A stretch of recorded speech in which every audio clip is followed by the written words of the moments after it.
Hi everyone, good morning. I'm doing my John Maxwell, the 21 most powerful minutes in a leader's day. And I'm on to the next thought for the day. The question for reflection is, do you make your plan before you make your move? So John Maxwell is continuing to build on this story of Nehemiah and the building of the wall. And he says, for the thought for today, a leader follows the carpenter's rule: measure twice, saw once. And he gives us points to go through. So to identify the problem, spend time in prayer, asking for God's direction and guidance, and then approaching key influences, assessing the situation, meeting with people and casting the vision, and then encouraging them with past successes and getting buy-in from the people. And finally, to organize the people and get them working. So you can see how these are business principles that he has taken from the Bible, because you can take these principles and you can apply them to anything. You can apply them in a non-profit, you can apply them in a blue chip business, in a multinational. You can scale them. They are not things that have to be done only in the church. The church is very good at it, but they are not things that are only for the church. So it just shows you how God has given us the tools. God has given us the principles that we can follow to build success and to have successful organizations. And I just wanted to show you this bookmark. This bookmark is from many years ago. It's the One campaign showing 130 million girls didn't go to school today, not because they didn't want to, but because they weren't allowed. Poverty is sexist. So if you followed what the Jesuits did this year with their youth, with the women, they built on this concept. So this is something that it's replicated in different organizations, whether it's the Jesuits, the One campaign. There are many millionaires who give money to these kinds of initiatives, and they help women and girls. So I was part of this. I was part of the Girls Count for One.org. And what we did was, each of us in our homes, we recorded videos, small short videos, to say why we got involved with this One campaign, what it meant to us, and why we were doing it. They did not use our videos from Canada, unfortunately, but we did do it, and I did it too. And for my one, I had said that because I went to Wits University, and because Wits had given me that opportunity to see what it's like for everybody to be treated equally, to be treated in a loving way, to be treated with compassion. I could not get bursaries even there, because the bursaries were only for the South African students. They were not for me as a foreigner. And my fees were slightly higher than what a South African had to pay.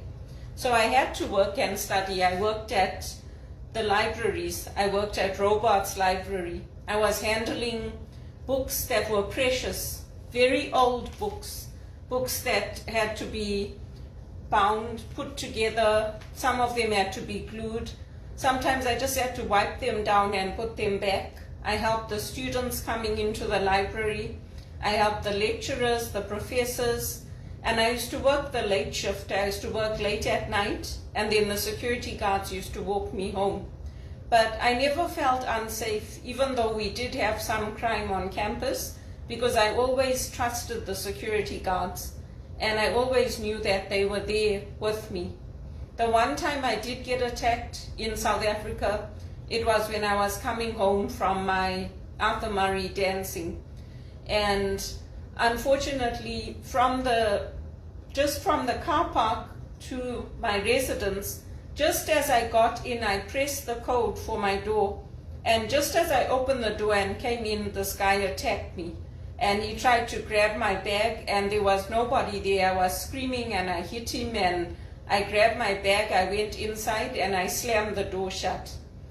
So now the way they do it. They even know the codes. They get into the buildings in South Africa, our private residences, even with that, they can't protect the women. So it's very frightening. I mean, with our doors, we didn't lock, we had a lock on the door, the main door, but we used to just close our doors and go to sleep. And my unit, my room was on the main floor. So there was only myself and the chaplains on that floor, because I was in a position of responsibility and I had my own little washroom. I used to go up to use the showers and things, but it was a scary situation. But even in that, I trusted God. So with Nehemiah, if you look at how he carried out his work, he went to inquire about the status of the Jews in the area. And then the people's problem became his problem. Just like I said, my problem is a problem that many people have when they come to Canada. Many people come here and they're disappointed in this country, because you come here expecting one thing because of the picture that's painted from the outside, and then you come here and you find it's completely different. And this is regardless of your race, of your background, of your religious status. You come here, I've even known some of my professors that have come here, like Sister Kathleen. She told me, Belinda, they treated me so horribly, I just wanted to go back to America. I said to her, no, but we need you here. She said, yeah, well, I'm staying until the end of this program with you guys, and then after that I'm going back to America. So this is what we encounter when we come here. And then spending time in prayer, Nehemiah prayed on his knees, asking God for guidance and asking God for the vision to rebuild this wall for their protection. And then meeting with key influences. So if you look at what we do with the One campaign, we meet with key influencers. We meet with our teams, who are our leadership teams that have the power and the authority, the decision makers, but we also meet with our MPs. We ask for their time, we set up meetings with them, and most of them are very nice. They're open to what we are trying to do, because they've had families who have come here from India or Africa. And for me, I didn't do it just for the black people. I did it because I was an Indian girl, a little Indian girl from the Goan community, growing up in a racialized country where I couldn't even go and sit in a restaurant and have a meal. I couldn't even go and use the public pool and swim in it with all the white kids. We used to drive past and say, oh yeah, that's for them, it's not for us, and just accept it. But I always used to ask them why. Why can't we also go and swim in that big pool? And when we got independence, I'll never forget when we asked our mother, can you take us there? She's like, you people want to go there, just go to your school. We said, no, but we want to go and swim there now. We can go and swim there. So then my mother got us involved in the dolphins. And we were the first ones to go, my sister and I. Then afterwards, everybody else started joining. And I'm still connected with my teacher, Sharon Freeman. She's connected with me on Facebook. She taught me how to swim. She taught me how to dive from the top diving boards. And that pool wasn't a small one like these rooftop pools we have here. It was a huge pool. So you have to have that vision of what you want for your life, or you have to say, I'll just accept this how it is. And then when we meet with our MPs in the One campaign, we have to advocate. We have to tell them why we believe in international development, why we believe that the government of Canada should set aside money to help women and girls and the marginalized, because through the women, the community benefits usually in Africa. And you'll find a lot of women are on their own because we've lost our husbands through war or through heart attacks or through things that people have access to here to treat them, which we didn't get in Africa. Now things are changing, now things are coming up. But growing up, we didn't have the same as what they have in America or what they have in England. Our families had to leave Africa and go to get treatment in England or go to South Africa or go to other countries to get those treatments for their hearts, for their diabetes, for whatever. It was not available in Zimbabwe. So when people complain about how hard it was in America for them, I'm like, okay, whatever. That's basically how I feel. Because I'm like, what the hell are you complaining about? I'm sorry, but that's really how I feel. And then when it shows us how when Nehemiah arrived, he assessed the situation. So he did it quietly. So with me, when I was doing my one campaign and doing all these things, I did it quietly. When I did my Rothman, my studies, I did it quietly. When I did my John Maxwell, I did it quietly. I assessed what I had to do. I met with the MPs, I got the support. But now, because of everything the police did to me and the family having me tracked and followed and all these calls that were being put through and people accusing me of me being the source of their problems, now I'm using this to tell everybody what I did because I don't deserve it. There are thousands of people doing what I'm doing, but I got targeted. So that's what I do. And as for making calls to Justin Trudeau, to Marco Mendocino, to the ministers, we all do it. It's not only me. Justin Trudeau has never met with me in person.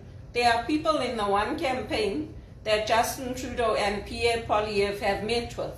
They've invited them to come and to sit with them and meet with them in person. They've had Zoom calls with them in person. I am not one of those people. But for whatever reason, I'm always being targeted. And I'm always getting the bad end of the deal. So then after this, we see how Nehemiah met with the people. So that's what we do when we have our booths, when we have our stands downtown, whether it's for the One campaign or the Jesuits or Greener City, which was a board I sat on, we have stands there and then people come to us and they find out what we're doing, why we're doing it, how we're doing it, and they gain information. And then looking at past successes, looking at how the task may seem daunting, but Nelson Mandela said it always seems impossible until it's done. So we don't give up. We persevere. We don't give up on our dreams, on our hopes, of the dream of getting a good paying job, of the dream of helping others. We don't give up on those things. And then he got buy-in from the people. So once they saw that, okay, he's actually getting some success, then they bought in. When people don't see you succeeding, normally they don't buy in. So if I didn't have all my degrees, my diplomas, my HR designation, why should people take me seriously? Because I don't have any success behind me. So why should they even think about hiring me or having me on their team? They wouldn't. And then finally he organizes the people and then he gets them working to build this wall. So it's not haphazard. It's a step-by-step process, how we organize things, how we do things. The One campaign, they used to send us things. They used to send us little placards, like talking points that we could use when we go in. They used to send us stickers. They used to send us pens so that when we go out, we can give those to people. But again, it's whether people are open to helping you to get this kind of thing set up or not. In Toronto, I haven't found that success, and many of us haven't found that success. So what they do is they organize it through the leadership. They set up the booths, they set up the events and everything, and then we go there and we help them. We get things done. If they need help setting up, we help with the setup. And I've been to a few events. I've been to music events where the U2 have been there with the campaign. I've been to other music festivals here in Toronto. And I've been to ones that we've just set up in the poorer areas, like in Sherborne, where we know people are going to come. We've had past ministers there, we've had Bill Mono, we've had other people that have come because they knew we were going to be there, so they've come to meet with us. So that's how we do it, and you can see how these approaches are very successful, and they're not things that are hard to do, but it does take time, and it does take buy-in. And we did need, when we started this one campaign here, we needed that support that we got from Bill Gates, from Bill Mono, from the leadership that came in from the US, because that helped to say, okay, these people are credible. We've chosen these people because we believe they can be parliamentary writing leaders. And that's the same thing that we tell them now. Like, we need to have some credibility. In Africa, they call them leaders. They have special names, special titles. And that's what we're saying. We also need some kind of a special title, some kind of a reward. They call them champions in Africa. So it's like we all volunteers, but no, we need to stand out. We need to have something behind us that says, okay, these are the people who are doing something special for us in this community. It's the same way with going to America. I've spoken to my uncles many times saying to them, I want to come to America, I want to work in America. And the answer has always been no. We don't think you'll be successful. We don't think you should come to America. It was the same thing when I came to Canada. So I did it on my own. I didn't rely on them because they already told me. They didn't think I would be successful in Canada. So if somebody doesn't think you're going to be successful, and even my mother told me that, why would I go to them? If they don't think I have the capability, even with my degrees and everything I've done, they still don't think I'm capable of holding a big job and holding a job that pays well. Even after I've been on boards of directors, that's still the message that they're sending. So I don't go to them. So now I hope to go back to England because people in England don't give me that message. And because they're not giving me that message, I know they're not giving that message to other people. Because if they're telling me that directly, then obviously they're telling other people that, isn't it? They're being honest. They don't believe in me. They don't believe I can hold a job. They don't believe I can be successful in America. Even after I worked on all these American accounts, I've had US bosses and not managers. I've supported Americans who are at the senior executive level, SVPs, VPs.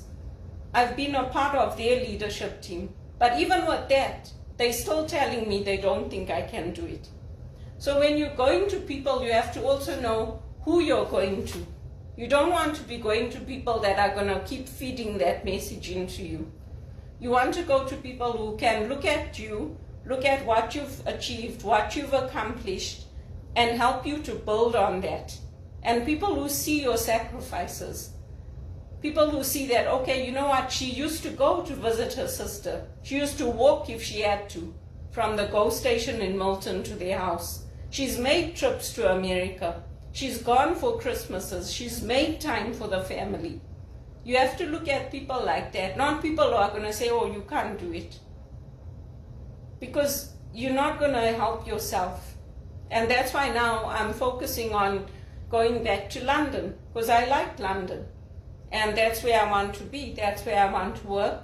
Because from there I know things are easier for me. The mindset is the same.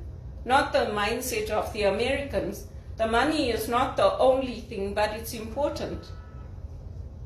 So let's see. I put my feelers out. I've talked to people. I know who will support me, who won't support me. I know what people are saying about me here compared to in England. So all I can do is to try and make the effort. That doesn't mean I give up on finding a good paying executive assistant job here or another job where I can use my skills. But it does mean that I follow the steps. And I hope that the right opportunity opens up for me. Because I don't want to stay in minimum wage. I don't want to continue not being able to pay for my bills, not being able to retrain, not being able to... Every year it's the same thing. I have to scrounge for money. I have to live off debt, and then the interest on interest adds up. So it's a very, I mean, if I'm going through this here, imagine what people in Africa are going through. They stopped them, they brought sanctions in. So what are the Zimbabweans doing now? They're flying in planes of money. They're flying it in. And they set up a system, a legal system outside of the US system. So then what's the point of having the sanctions? It's stupid. They didn't pay Zimbabwe that money from the Lancaster Agreement till now. They still haven't paid them. So, anyway, we'll see what happens. But that's basically the principles that anyone can follow in any organization, and you can take them and you can use them, whether it's in your church, your parish, your blue chip organizations. John Maxwell is a New York Times best-selling author, and this is what he teaches people to do, and this is what I am doing.